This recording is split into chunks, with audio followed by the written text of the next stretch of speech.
Welcome back to MOS Veterinary Center, and in today's video we are going to detect pregnancy or to carry out pregnancy diagnosis. And in this video still we shall know why do we carry out pregnancy diagnosis, the steps involved in pregnancy diagnosis, and what basics do we base on to judge whether the animal is pregnant or not pregnant. Stay tuned and watch it fully. So let's begin by knowing what pregnancy diagnosis means. It is a process of identifying whether the animal is pregnant or not pregnant. The reason is for pregnancy diagnosis, proper planning. For example, when you detect an animal early enough whether it is pregnant or not, you can easily plan for the animal whether to rebreed or not, depending on the results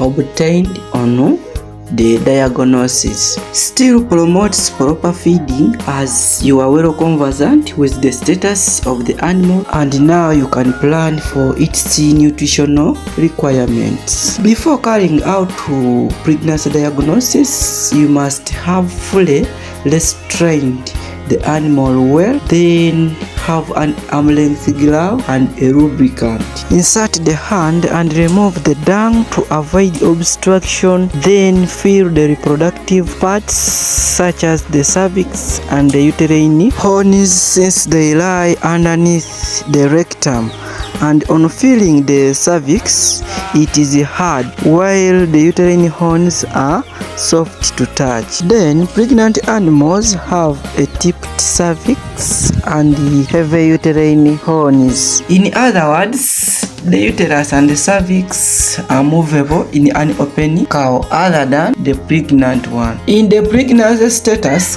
when pressure is applied on the uterus, fluid is felt, unlike in the open status. And for this one, the uterus is heavy and fluid is felt within it. This implies that this animal is pregnant. And remember, at 30 days, the uterus is filled with fluid and slightly thin. One horn is larger than the other. And then at the 45 days, the fetus is nearly 1 inch as the embryo attaches to the uterine wall on approximately the 38th day. At 90 days, the uterus is nearly 6.5 inches long and is located on the floor of the body cavity. Then at the 120 days, the fetus is 10 to 12 inches long and still on the floor of the body cavity. The head of the fetus is nearly the size of a lemon. At 150 days, the size of the fetus is of a large cat, approximately 16 inches long. Then at 210 days of age, the fetus is 24 to 38 inches long and easily felt due to increasing size until calving. Indeed, palpation is not only difficult but requires experience, practice, and thorough knowledge of the reproductive system to determine the stages of growth of the fetus.